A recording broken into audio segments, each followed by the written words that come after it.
Pourtant, nous continuons de le manger comme des cacahuètes.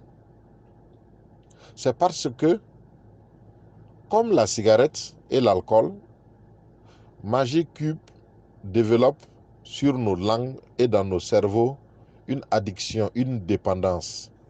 Si bien qu'on a l'impression que sans Maggi, telle ou telle femme ne sait pas bien faire la cuisine. Alors prenez bien note et réduisez la consommation de Maggi, car ce n'est pas une bonne habitude.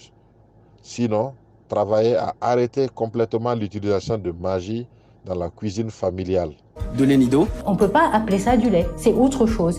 Du coup, en Europe, on vend du vrai lait Nido. Lait Nido. Et ici en Afrique, on vend autre chose. Un échantillon de 500 grammes de cube Maggi. C'est extrêmement salé et ça ne sert à rien. Vous allez voir la nutritionniste et diététicienne Bintou Chersey. Basée à Dakar, elle dirige le cabinet de diététique Nutridéal.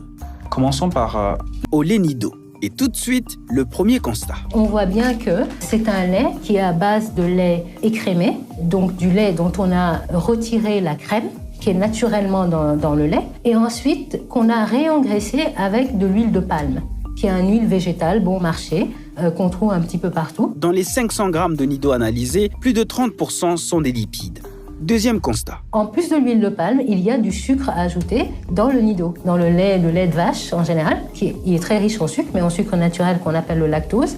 Il n'y a pas de sucre raffiné. Et là, il y a du sucre raffiné. Ce qui porte le total des glucides à 41,41% sur 500 grammes. C'est problématique. C'est problématique parce que ça augmente la quantité de sucre raffiné que les consommateurs absorbent. Ce qu'il faut dire aussi, c'est que ce lait Nido, ce n'est pas le même que le lait Nido vendu en Union européenne. Où est la différence? En fait, les laits réengraissés à l'huile de palme, celui qu'on vend en Afrique, en tout cas au Sénégal, ne figure pas sur la liste officielle des produits laitiers de l'Union européenne.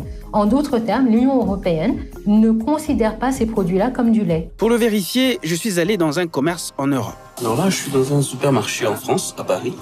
Et quand vous regardez dans les rayons, il y a du lait Nido. Et quand vous regardez, tenez, vous allez voir du lait entier en poudre. Ici, c'est du lait entier.